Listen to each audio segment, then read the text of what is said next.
కాచిగూడ అనే చిన్న గ్రామం. అక్కడ ఉన్న చిన్న రైల్వే స్టేషన్లో రోజు ఒక వృద్ధురాలు టీ అమ్ముతుంటుంది. ఆమె పేరు మీరాబాయి. ఆమె జీవితం ఒక్క మాటలో చెప్పాలంటే కష్టమే. తన మనవడు రాజేంద్రను పోషిస్తూ కష్టం చేసి టీ వేసి జీవనం సాగిస్తుంది. రాజేంద్రది మాత్రం పనికిరాని జీవితం. చెడ్డ స్నేహితుల మధ్య కాలక్షేపం బాదరబందీగా తిరుగుతున్నాడు. అతను తన అమ్మమ్మ డబ్బు దోచుకుని ఎంజాయ్ చేస్తుంటాడు. మీరాబాయి ఎంతో బాధపడుతుంది.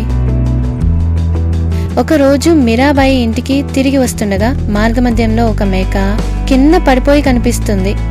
ఆమె దయతో ఆ మేకను ఇంటికి తీసుకెళ్తుంది. నీళ్లు ఇస్తుంది, దాన్ని చూసుకుంటుంది. కొంతసేపటికి మేక స్పృహలోకి వస్తుంది. ఆ మేక మాట్లాడుతుంది. అవును, అది ఒక మాయాలోకం నుండి వచ్చిన మేక. దానికి శత్రువు ఒక తప్పుడు ఆరోపణతో దూరం చేసేశాడు.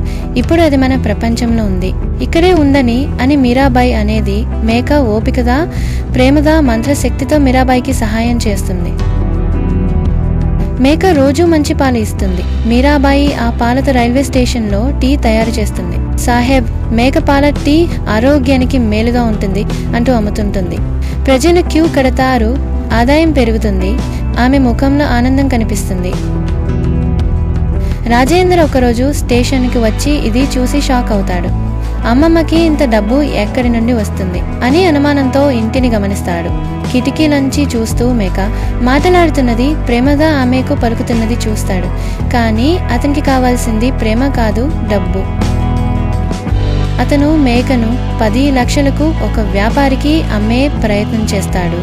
కానీ ఆ మేక మాయాజాలంతో అతన్ని గట్టిగా ఎదుర్కొంటుంది. కొమ్ములతో కొట్టి అతన్ని పడేస్తుంది. అంతలో అమ్మమ్మ వస్తుంది కోపంతో. నీకు ఏమైంది రాజేంద్ర? నీ వయస్సులో ఇలా చెడ్డ మార్గంలోకి వెళ్ళడం సరైనదా అని అంటుంది. రాజేంద్ర మారిపోతాడు. ఇప్పటి నుండి అమ్మమ్మకి సహాయం చేస్తూ రైల్వే స్టేషన్లో టీ అమ్ముతూ జీవితాన్ని కొత్తగా ప్రారంభిస్తాడు. మాట్లాడే మేక వల్ల ఒక కుటుంబం జీవితం మార్చుకుంది. ప్రేమ, విశ్వాసం, మార్పు ఇవన్నీ కలిసిన ఒక జాదుగారి కథ.